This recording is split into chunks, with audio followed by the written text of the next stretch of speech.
Tonight we're focusing in on Zoom with Galaxy AI on the new Samsung Galaxy S24 Ultra. Ah, a baby tiger. Check out his claws as he prepares to pounce on that frog. Close one, but not as close as this Zoom. We can literally count the whiskers and... Oh look, Mum's here. Good thing I'm nowhere nearby. Go wild with Galaxy AI on the new S24 Ultra and zoom in on the epic day or night. Get yours now at Samsung.com.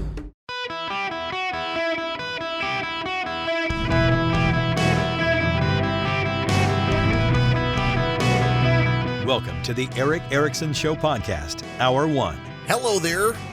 It is Eric Erickson here. The phone number is 877-973-7425. If you want to be on the program, you're more than welcome to chime in. Y'all, I'm trying to this is one of those times. Is this real? Is this person an imposter? Did the media screw up and a fake person got on the national stage on CNN and MSNBC? This is Emily Coors is an unemployed 30-year-old. It appears she might have worked as a court reporter or some such at some point, but currently, according to the Atlanta Journal-Constitution, unemployed or between jobs, as they phrased it. And because she was between jobs, she volunteered to take on the role as foreman of the grand jury investigating elections in Georgia. This is kind of nuts. Let me just play you 3 clips so that you understand what we're dealing with here. Did you personally want to hear from the former president? I wanted to hear from the former president, but honestly, I kind of wanted to subpoena the former president because I got to swear everybody in. And so I thought it'd be really cool to get 60 seconds with President Trump of me looking at him and being like, do you solemnly swear? And me getting to swear him in. I kind of just thought that would be an awesome moment. Oh my God, Becky! After everything that you've seen, what would your reaction be if the DA decides against bringing any charges after what you've Listen seen? to this one. I will be sad if nothing happens. Like that's about my only request there is for something to happen. I don't necessarily know what it is. I'm not the legal expert. I'm not the judge. I'm not the lawyers, but I will be frustrated if nothing happens. This was too much information, too much of my time, too much of everyone's time, too much of their time, too much argument in court about getting people to appear before us. There was just too much for this to just be, oh, okay, we're good, bye. And if it was just a perjury charge, or perjury charges, would that be acceptable to you? That's fine.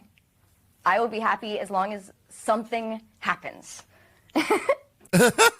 One more. Would you say when it comes to, there are indictments recommended, of course. Is it Yes. more than 12 people? Is it more than 20 people?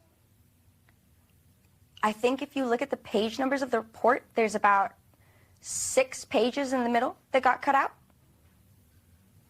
Allow for spacing. It's not a short list. Not a short list.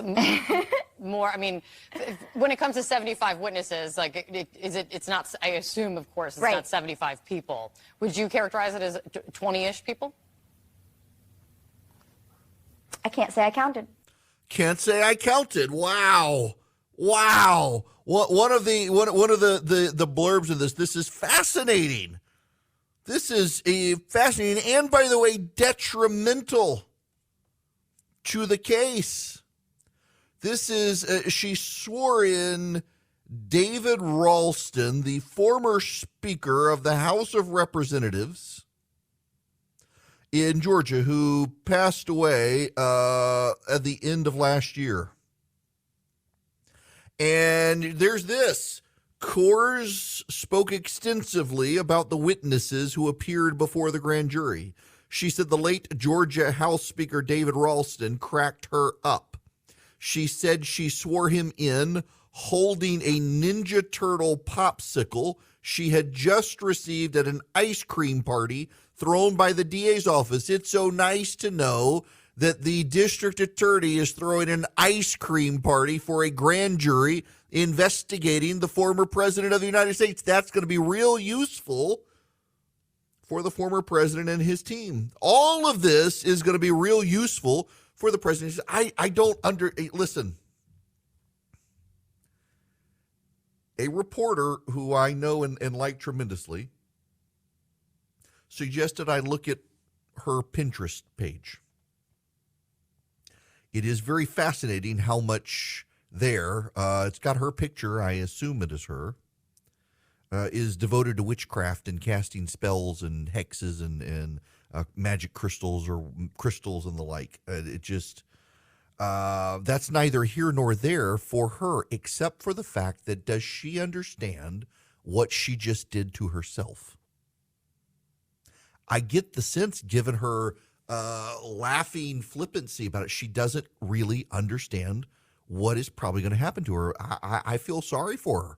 I do. She's out of her depth, out of her league. She showed herself to be out of her depth and out of her league. She is about to become the poster child for how this was not fair and not a serious process. She is about to become the face of Trump's effort to discredit this grand jury. She's about to become the face for everybody involved. This was ridiculous.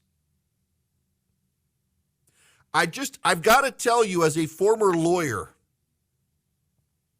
who did criminal law, I cannot recall a time a grand jury foreman came out and gave interviews to the press before indictments happened. It looks like she did this for giggles. It looks like she didn't ask anyone whether or not it was a good idea. I would have loved to have been in the room with Fannie Willis, the district attorney for Fulton County, watching her watch these interviews. Grand jury members aren't supposed to speak publicly. They're not prohibited by law, but it's just accepted they're not supposed to. And in particular, they are not supposed to before an indictment comes down. David Axelrod, the former campaign strategist and advisor to Barack Obama, actually on Twitter put up this tweet. Does anyone recall the foreman of a grand jury, particularly in a consequential case, doing a media tour before any indictments are made? Like, who is this woman? I honestly saw the interviews with this woman, and I thought, this can't be real. These reporters must be getting punked. This must be an impersonator. This must be someone who claimed to be the foreman of the grand jury and is not really, and they couldn't verify it. Maybe she has the same name, but she's come on and she's done this, and this fundamentally puts in jeopardy the entire situation. And also, you had the judge very selectively, out of a 9-page report, release 4 pages. One of which hinted at indictments. And I have long interpreted this as, why would he release indictments in perjury and not indictments and everything else? They didn't release the names. So why do you release indictments on this one but not the other ones unless there are no indictments? That's how I've read it. That's how a lot of reporters I know read it. That's how a lot of people on the right read it. Now, reporters on the left and people on the left, no, you're going to be surprised. Trump's going down. I have actually heard from very reliable sources that this federal prosecutor that was brought in by the DOJ has told Fulton County, Georgia, don't go after Donald Trump. You don't have the resources. Leave him to us. He's probably not going to get indicted in Fulton County, Georgia. Everybody kind of thinks Rudy Giuliani might. A long list of names with potential indictments, and they interviewed 75 people, and it's 9 pages. They gave us 4 of the 9 pages. She said they left out 6. It was 5. If you do the math based on what the judge said, maybe it was 6, but still. And you've got to go through each of those charging paragraphs that are outlined and the evidence thereof. So to me, it doesn't seem to be as much. Now, I'm not the only one to have this reaction. And for those of you who suggest I'm someone partisan on the right, this is Anderson Cooper and a former U.S. prosecutor. First of all, why this person is talking on TV, I do not understand. She's clearly enjoying herself. Yeah. But I mean, is this responsible? She was the foreperson of this grand jury. This is a horrible idea, and I guarantee you that prosecutors are wincing watching her go on this. I was wincing just watching her eagerness to, like, you know, hint at stuff. It's painful in that respect. This is a very serious prospect here. We're talking about indicting any person. You're talking about potentially taking away that person's liberty. We're talking about potentially a former president for the first time in this nation's history. She does not seem to be taking that very seriously. There's no reason for her to be out talking. No, I mean, it's a prosecutor's nightmare. Mark my words, Donald Trump's team is going to make a motion if there's an indictment to dismiss that indictment based on grand jury impropriety. She's not supposed to be talking about anything, really, but she's really not supposed to be talking about the deliberations. She's talking about what specific witnesses they saw, what the grand jury thought of them. She says some of them we found credible, some of them we found funny. I don't know why that's relevant, but she's been saying we found this guy funny or interesting. I think she's potentially crossing a line here. It's going to be a real problem for prosecutors. Yes, and that guy's not some sort of right-wing partisan. He's on the left. And he thinks she has just caused problems for she has caused problems for the prosecutor. She has caused problems for the judge. She has caused problems for her fellow grand jury members. I would be actually surprised if we got to the end of this week and other members of the grand jury did not speak out to criticize her. I would actually kind of be surprised if that did not happen. Now, maybe they won't publicly, but I can't imagine we go through this week and they don't behind the scenes excoriate this girl for doing that. And she's a girl. She's a 30-year-old unemployed girl who clearly lacks maturity. Forget the witchcraft stuff, or forget the spells and the crystals and all that stuff. This is a 30-year-old who lacks maturity, who volunteered to be the foreperson because she didn't have anything better to do. She was between jobs and doesn't appreciate the consequences of her actions. And what is remarkable here is that a young woman who doesn't appreciate the consequences of her actions was supposed to be the foreperson of a grand jury dealing with the consequences of the actions of the former president of the United States. How can she assess the consequences of his actions when she's too clueless to assess the consequences of her actions? This is really funny. You know, it is Donald Trump, some have said, has long been blessed with idiots for opposition. And this girl, I cannot believe would have been a Trump supporter. Just based on what we know about her, I have a real hard time thinking that she was a Trump supporter. Maybe she doesn't even vote. Maybe she's one of those people. Maybe she's one of those low information voters who doesn't actually show up and vote. But I didn't believe this was true. I genuinely did not believe that this was true. I did not believe that this young lady was actually the foreperson. I thought that all of these members of the media got played, and they're saying it's legit. They're saying she was really the foreperson. I cannot believe. Part of me thinks that they're all wrong. This is all a lie. This can't be true. They let her be in charge as now the foreperson. All the foreperson does really is kind of ensure the meeting goes and swears in the witnesses. There's actually a judge in the room. But you know, one of the people who testified told me it was very much like a star chamber. That there was a chair and you sat down in the chair, and in front of you was the grand jury. There was no table, no nothing. You sat in a chair. Did you cross your legs? Not cross your legs. Where'd you put your arms? That you sat in a chair. There was no desk. It was very star chamber-esque, he told me. And my gosh, this was the foreperson of the grand jury. Donald Trump is going to have a field day with this. This young woman, if I can give Emily Corr some advice, go change your cell phone number, go delete all of your social media profiles, and take your boyfriend on a vacation for a few weeks until this dies down. You should not have done that. You should not have done that. You are clearly not aware of the consequences of what you did to the prosecution and clearly to yourself. And as just a human being, as a dad, as a former lawyer, I'm feel awful for what this young woman did to herself, and she doesn't even appreciate yet what she did to herself, and she's going to. She will realize too late what she did, and it's not going to be good for her personally as someone between jobs. And it's really not going to be good for the prosecutor. The prosecutor down in Georgia has got to be furious about what just happened. And I can't really blame her. My gosh.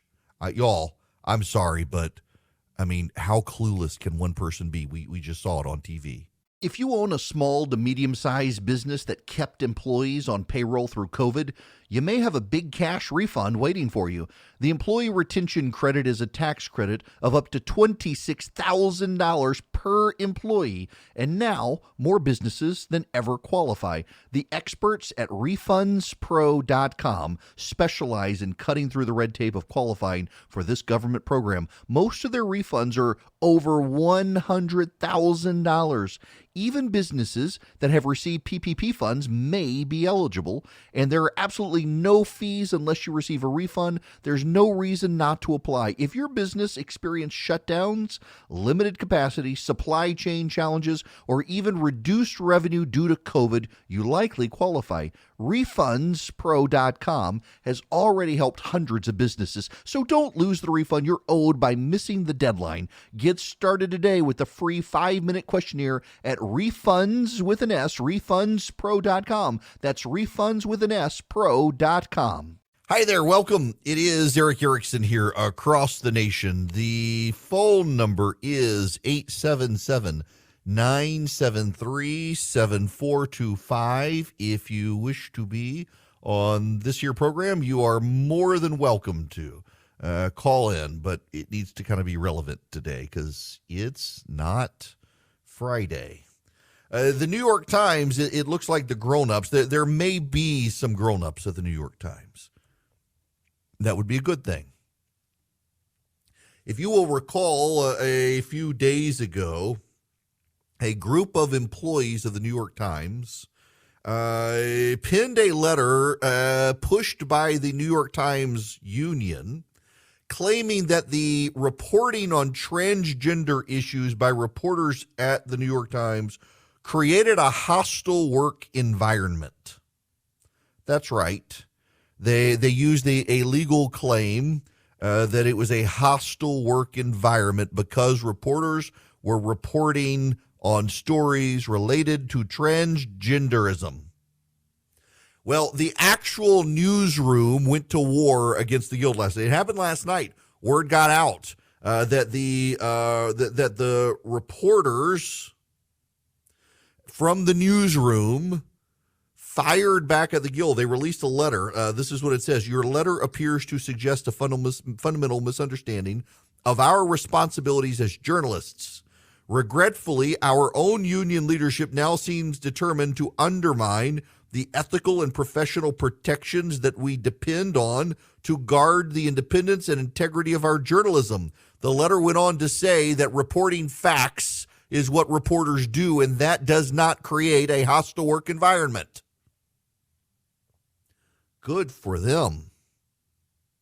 Good for these reporters. There are a few good reporters left in the New York Times, and they're having none of it. Also, these reporters pointed out that overwhelmingly the employees of the New York Times who were upset are not reporters. They're not in the newsroom, and they can't allow those non-reporters not in the newsroom to dictate the coverage of the newsroom, which is common sense. They're furious at the union and now want the guild, they call it, the leadership to be recalled and fired for having tried to weigh in against the newsroom on this stuff. This is a glorious fight. Root for injuries in it. All of them can just fight each other and we can watch. So this is from the Associated Press. Though Emily Kors said she tends to agree more with Democrats, she doesn't identify with any political party and prefers to listen to all opinions. If I chose a political party, it would be the Not Crazy Party. Bet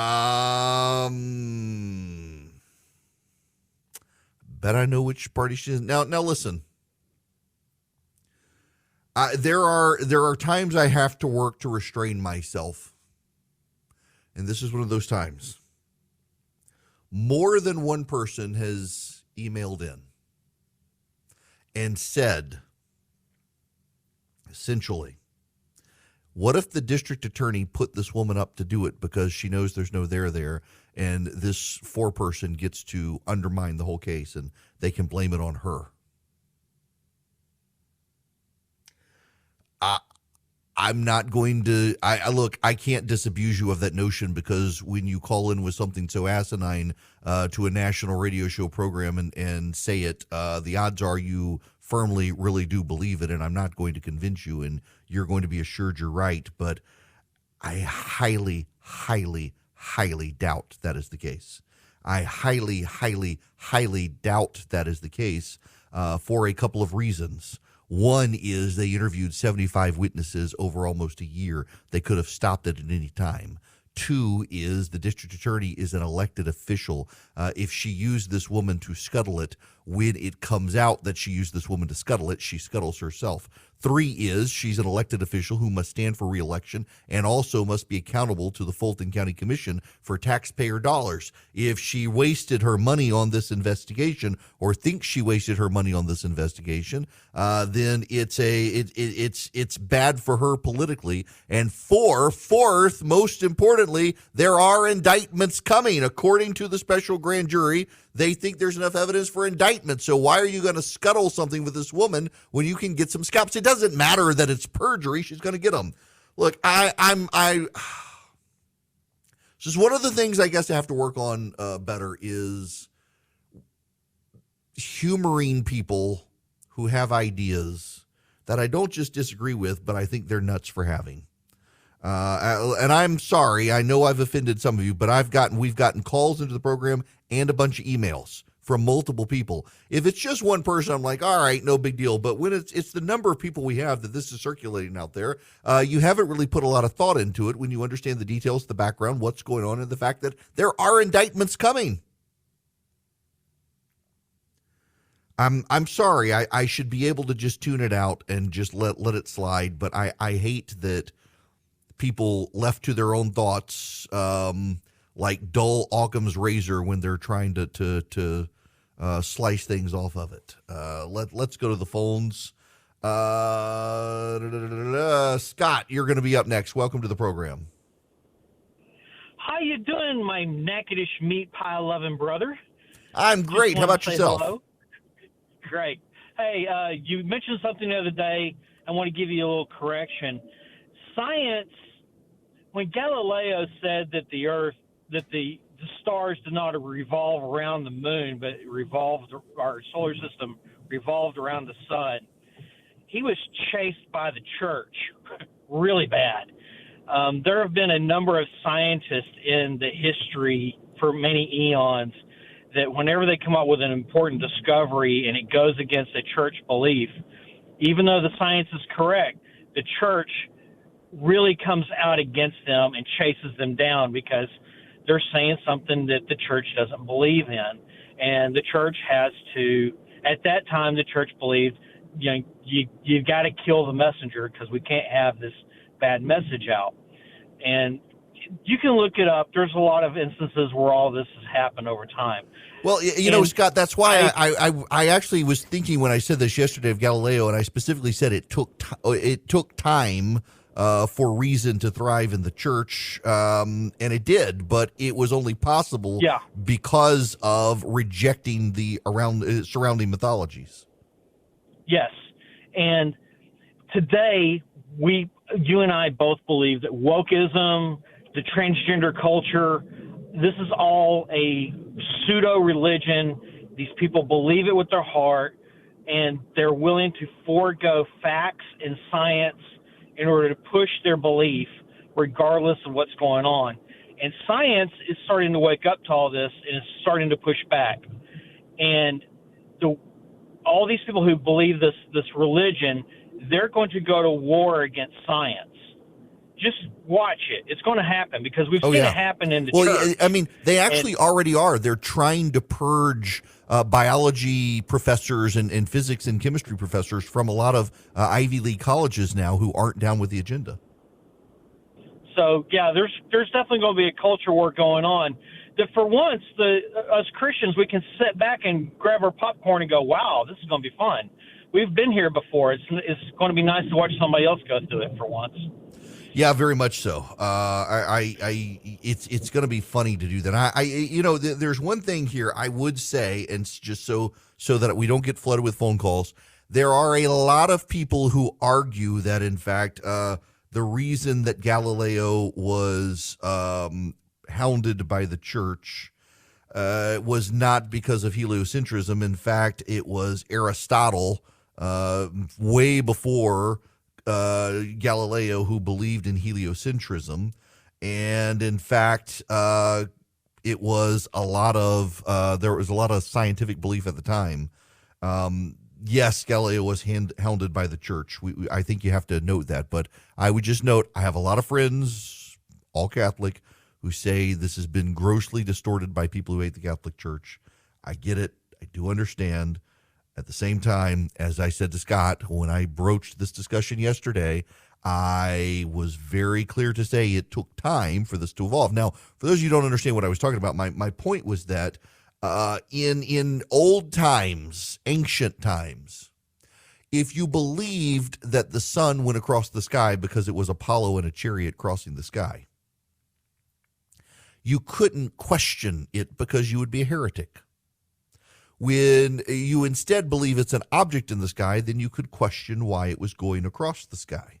And it was because of that theological development, it led to an age of enlightenment, where people were beginning to feel safe dropping mythologies to understand why things were. Like, for example, it is not a coincidence that as you have a greater theological development when it comes to the unseen realms, the eschatology, the angels and demons and the like on the planet, and whether or not they're wandering the earth and causing maladies, you could then begin to investigate what's actually causing people to be sick. If it's not the demons and witchcraft, what is it? And it took a lot of theological development to put aside old mythologies to make it safe for the science to come through. So there you have it. Now, this is nothing like what I wanted to talk about. And by the way, let me call out a listener. Noah, you were one of about 5 people who emailed me. You're the only one who emailed back thanking me for disabusing you of a bad idea. 3 of the 5 people have emailed me back to call me names. So thank you very much. And poor Charlie's having to deal with them on the phone. All right, we got to move on. I sincerely, deeply like Mike Pence. I actually consider Mike Pence a friend. We're not great friends. We don't hang out regularly. We chat on occasion. He has been a dear prayer warrior for my wife for a very long time. I genuinely like Mike Pence. I think he did something he probably should not have done. He is staking out a position that is critical of Ron DeSantis for taking on Disney in Florida. Now, this is from Maggie Haberman of the New York Times. She tweets, Pence dinged DeSantis on CNBC for his moves against Disney. Here's his quote. This is what Pence said. The idea of going after their taxing authority that was beyond the scope of what I, as a conservative, limited government Republican, would be prepared to do. Okay, here's why I think he probably should have instead said something like, I'm not the governor of Florida, and I would not necessarily have done things the same way, something like that, and been a little more vague about it.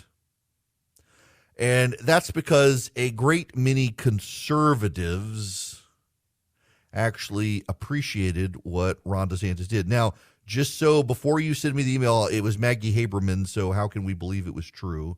Here's the exchange. Think of what DeSantis did, though, with Disney in Florida, because there's sort of 2 ways to look at it. Yeah. One is to say Disney spoke out on a political or social issue.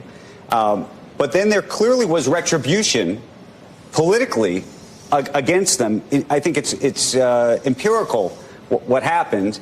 He said as much when he did it.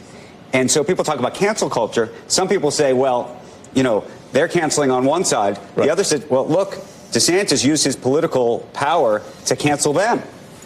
Well, I would say to you two things. Number one is I fully supported Florida's initiative to protect kids and protect parental rights. I was just in Iowa last week where literally there's a school, the Linn-Mar Community School, will allow a student to get a gender transition plan without parental notification or approval. Right. So I fully support what Florida did about protecting kids under the third grade. But I have concerns about the follow-on. Look, Disney stepped into the fray. They lost.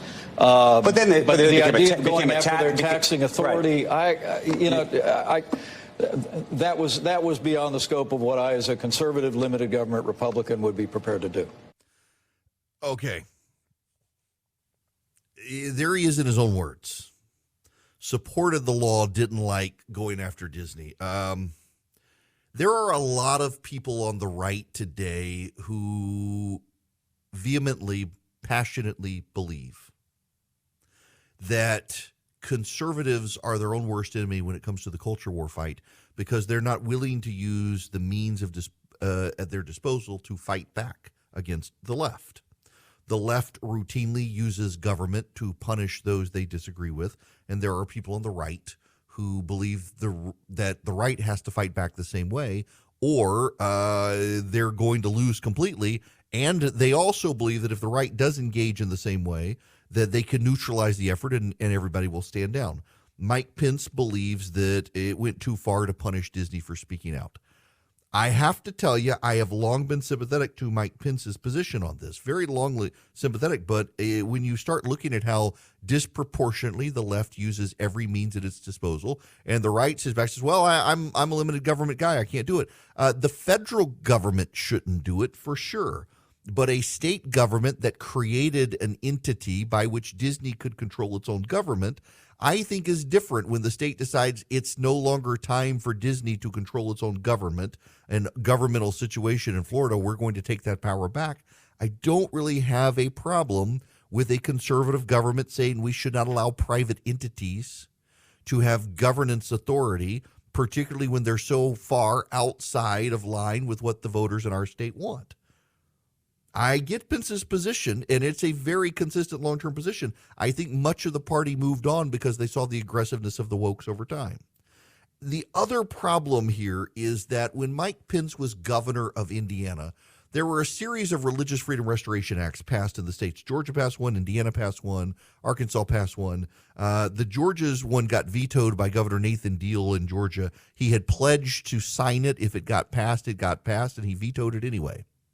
And everyone then turned to Indiana, where Indiana passed one, and businesses got so outraged about it, they threatened to pull business and boycott the state. So Pence vetoed the legislation, or at least scuttled the effort. A lot of social conservatives to this day hold on to that. And when you have that from Pence in Indiana and now this with Disney, it becomes very easy to label him as a tool for the Chamber of Commerce. Whether it's fair or not, he opens himself up to that attack. I appreciate his honesty and candor with CNBC, but his team needs to be mindful of the fact that this is going to open him to a large line of attacks from a lot of people on the right, from Nikki Haley to Ron DeSantis to Vivek Ramaswamy, who has now entered the race, and also from his old boss, Donald Trump. He might be a man on an island on this. I appreciate and applaud his willingness to tell the truth and not dance around it. But also, he and his team need to be prepared for the incoming they're going to get from having said it. You need to be prepared for what's going on in the stock market and the economy. At least right now, the stock market is up, but God knows what it's going to do this afternoon, given what it's done. Gold and everything else out there is crazy. Somebody you can seek advice from, and they give really good advice, they're very educational, is Advantage Gold, 800-450-2566. With all the geopolitical turmoil, we'll get into the Russians and their botched ballistic attack or ballistic test. They've stock market, inflation higher than people wanted. The Fed now saying they're probably going to raise rates even more. A lot of people are trying to safeguard their investments by adding gold, but they don't know how to do it. And Advantage Gold can answer their questions. Call them at 800-450-2566. They've got the best prices, the best staff. They got the best IRA department. They are TrustLink's #1 highest rated gold company 7 years in a row. Advantage Gold will give you a free gold IRA investment kit, let you know what you're doing, what you need to do. 800-450-2566. If you have any questions about using gold as part of your investment strategies at all, let Advantage Gold answer your questions for you. 800-450-2566. Be sure to subscribe to the email. I'll keep you up to the latest on this grand jury foreperson. There, you can text the word data to 33777 to subscribe. Text data to 33777. There is some breaking news from Robert Costa at CBS happening right now. CBS News has learned that lawyers close to several Republican witnesses in Fulton County's investigation are preparing to move to quash any possible indictments by the district attorney based on the public statements by the forewoman of the special grand jury, per two people familiar with the discussions. So the foreperson of the grand jury comes out, admits that she leans Democrat. She doesn't vote for crazy people, and that she gave her characterizations of what the grand jury was thinking and of the witnesses, on and on and on. It fundamentally undermines the cause of the district attorney there. And now you got these GOP witnesses. So here's the thing as well. Here's the thing. For some of you who can't be convinced otherwise, who are really committed to the idea that the DA, Fani Willis, trotted this woman out to scuttle the investigation, Fani Willis will have to go fight against this and fight pretty hard against it, and just measure the caliber of her fight against this. The odds are this stuff doesn't work because it's just one member of the grand jury who's claiming to characterize the opinions of others, which is was a dumb thing for her to do, but also isn't fatal to a prosecution in the state of Georgia under the law.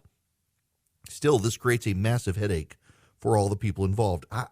So, I got an email from a listener who said, you got to remember that this young lady grew up in the age of always on social media.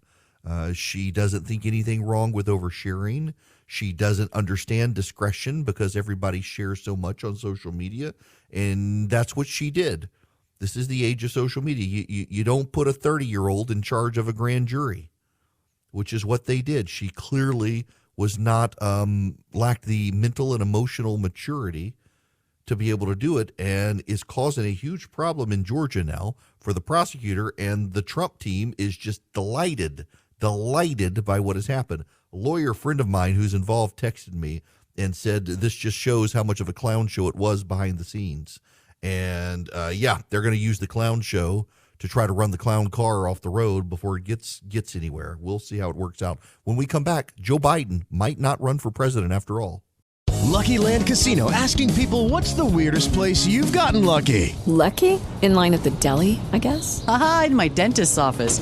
More than once, actually. Do I have to say? Yes, you do. In the car before my kids' PTA meeting. Really? Yes. Excuse me, what's the weirdest place you've gotten lucky? I never win and tell. Well, there you have it. You can get lucky anywhere, playing at LuckyLandSlots.com. Play for free right now. Are you feeling lucky? No purchase necessary. Void where prohibited by law. 18+. Terms and conditions apply. See website for details.